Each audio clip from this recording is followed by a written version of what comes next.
नमस्कार दोस्तों, स्वागत है स्टडी फॉर जुडिशरी चैनल में। इस वीडियो में हम बात करेंगे हिंदू विधि के, हिंदू लॉ के क्वेश्चंस की, जो कि यूके सिविल जज एग्ज़ाम के लिए काफ़ी इंपॉर्टेंट क्वेश्चन है। ये वीडियो को लास्ट तक देखिएगा। स्टार्ट करते हैं। फर्स्ट क्वेश्चन है, हिंदू विधि अधिनियम 1955 कब प्रवर्तन हुआ? ये जो हिंदू विवाह अधिनियम 1955 है, ये 18 मई 1955 को प्रवर्त हुआ था। हिंदू विवाह अधिनियम 1955 को 18 मई 1955 को राष्ट्रपति की अनुमति प्राप्त हुई थी और 18 मई 1955 को ही भारतीय राजपत्र असाधारण में इसको प्रकाशित किया गया और इसी दिन से यानी कि 18 मई 1955 से यह विधि के रूप में प्रभावी हो गया है। ठीक है। अगला प्रश्न है, हिंदू विवाह अधिनियम की किस धारा में सपिंड संबंध परिभाषित है? स्पिंड संबंध जो परिभाषित है वो कहाँ पर है? तो ये बताया गया है धारा 3F में।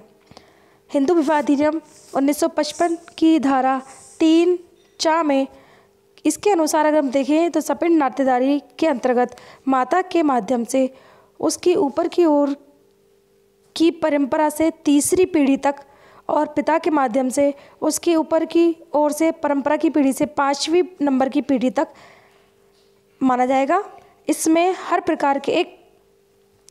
हर एक में संपर्क व्यक्ति को पहली पीढ़ी गिना जाएगा। इसमें ऐसा कहा गया है जो सपिंड संबंध है तो वो क्या होगा, वो जो माता है वहाँ से अगर ऊपर की पीढ़ी से देखें तो तीसरे नंबर की पीढ़ी यानी कि दादा परदादा और उनके जो बड़े होंगे उनके पिताजी, वो तीसरे नंबर की पीढ़ी और पिताजी की तरफ से 5वें नंबर की पीढ़ी तक का ये माना जाएगा। अगला प्रश्न है, हिंदू विवाह अधिनियम के अंतर्गत हिंदू में निहित है, तो ये हिंदू में बौद्ध, सिख, जैन ये तीनों ही आते हैं। सॉरी, तो आंसर इसका डी होगा, उपरोक्त सभी। हिंदू विवाह अधिनियम की धारा 2(1) ख के अनुसार यह अधिनियम ऐसे किसी व्यक्ति को लागू है जो कि धर्म से बौद्ध, जैन और सिख है। तो आंसर इसका उपरोक्त सभी होगा। अगला प्रश्न है, हिंदू विवाह अधिनियम की धारा 9 की संवैधानिकता पर सर्वप्रथम किस वाद के तहत विचार किया गया? तो ये किया गया था टी सरिता बनाम टी वेंकटैया सुबेरा। इनके वाद में कहा गया था कि, देख लेते हैं, इसमें कहा गया था कि दाम्पत्य अधिकारों के प्रतिस्थापन का उपचार एक असभ्य और क्रूर उपचार है जो कि संविधान के अनुच्छेद 21 में प्रत्यभूत एकांतता और मानव मर्यादा का उल्लंघनकारी है। यह संविधान के अनुच्छेद 14 तथा 21 पर अतिक्रमणकारी होने के कारण असंवैधानिक और शून्य है। ठीक है। तो ये धारा जो 9 है कहाँ पर असंवैधानिक, किस वाद में असंवैधानिक बताया गया है? तो ये टी सरिता बनाम टी वेंकटैया सुबैया वाद में इसको असंवैधानिक बताया गया है। अगला प्रश्न है, सॉरी फ्रेंड्स, अगला प्रश्न है, हिंदू विवाह अधिनियम के अंतर्गत न्यायिक पृथक्करण के विवाह का संबंध पर क्या प्रभाव पड़ता है? जो हिंदू विवाह अधिनियम है इसके अंतर्गत न्यायिक पृथक्करण का विवाह के संबंध पर क्या प्रभाव पड़ता है? तो इसमें वैवाहिक संबंध स्थगित रहते हैं। ठीक है। न्यायिक पृथक्करण की डिक्री के पश्चात पति पत्नी के अधिकार कर्तव्य स्थगित हो जाते हैं, परंतु पति पत्नी ये बने रहते हैं। अतः ऐसी डिक्री का कोई पक्षकार किसी अन्य व्यक्ति से विवाह करने के लिए स्वतंत्र नहीं है। अगला प्रश्न है, विवाह पूर्व गर्भवती होने का तथ्य प्रतिवादी द्वारा छिपाया जाना यहाँ पर विवाह को बना सकता है, तो ये शून्यकरण बना सकता है। देखिए, हिंदू विवाह अधिनियम की धारा 12 के अनुसार कोई विवाह चाहे अधिनियम के पूर्व या पश्चात अनुष्ठित किया गया है निम्नलिखित आधारों पर इनमें से किसी पर भी, अर्थात अगर देखें तो क्या है कि प्रार्थी को नपुंसकता के कारण विवाहेतर संभोग नहीं हुआ है। दूसरा, इस आधार पर कि विवाह 5(2) में उल्लिखित शर्तों के उल्लंघन में है। तीसरा है गै, इस आधार पर याचिका दाता की संपत्ति कपट द्वारा अभिप्राप्त कर ली गई है। और घ है, इस आधार पर कि प्रत्युत्तरदात्री विवाह के समय याचिका दाता से भिन्न किसी व्यक्ति द्वारा गर्भवती थी। तो इन 4 कंडीशन में विवाह जो है वो शून्यकरण होगा। ठीक है। अगला प्रश्न है, अधिनियम की धारा 12 के अंतर्गत 2 हिंदुओं के बीच अनुष्ठित किया गया कोई विवाह शून्यकरण नहीं माना जाएगा यदि पक्षकार एक दूसरे के सपिंड है, तो यहाँ पर नहीं माना जाएगा शून्यकरण। इसके अलावा 4 कंडीशन हम देख चुके हैं। अगला प्रश्न है,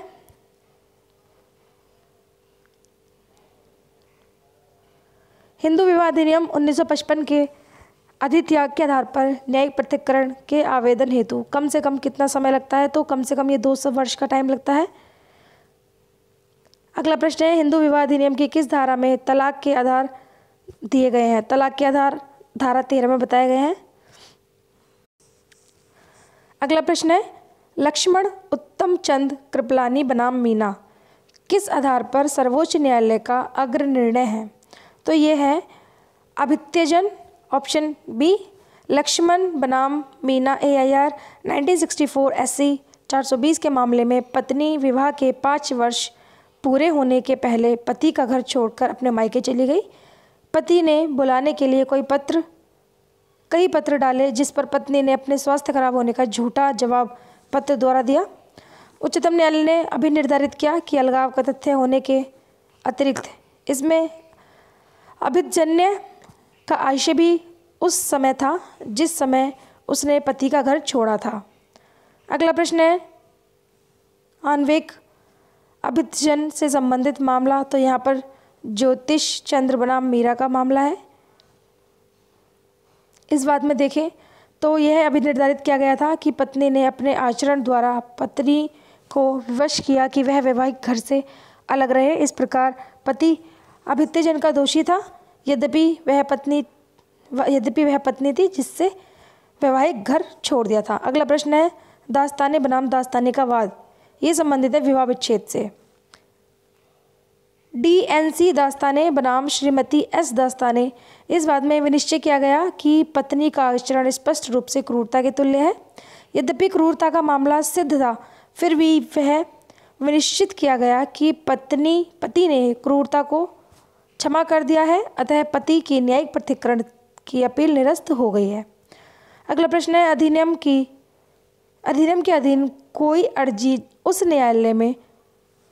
न्यायालय के समक्ष नहीं की जा सकेगी जिसकी मामूली आरंभिक सिविल अधिकारिता को स्थानीय सीमा के अंदर, तो यहाँ पर विवाह के पक्षकारों के अंतिम एक साथ निवास नहीं किया गया था, ये इसका आंसर होगा। अगला प्रश्न है, हिंदू विवाह के अंतर्गत शून्य तथा शून्यकरण विवाह की संतान होती है, तो ये धर्मज होती है। हिंदू विवाह अधिनियम के अंतर्गत अगर कोई शून्यकरण विवाह हो जाता है तो उनकी संतान धर्मज होगी। धारा 16 के अनुसार ये विवाह जो है शून्य या फिर शून्यकरण होने के बाद भी उनसे उत्पन्न संतानों को आरस माना जाएगा। फ्रेंड्स, इस वीडियो में इतना ही। हिंदू विधि के कुछ क्वेश्चन है ये, उम्मीद करती हूँ आपको वीडियो अच्छी लगी होगी। यूके सिविल जज के लिए काफ़ी इंपॉर्टेंट क्वेश्चन है। वीडियो को ज़्यादा शेयर करना, अच्छी लगी तो इसको लाइक करना। Thank you.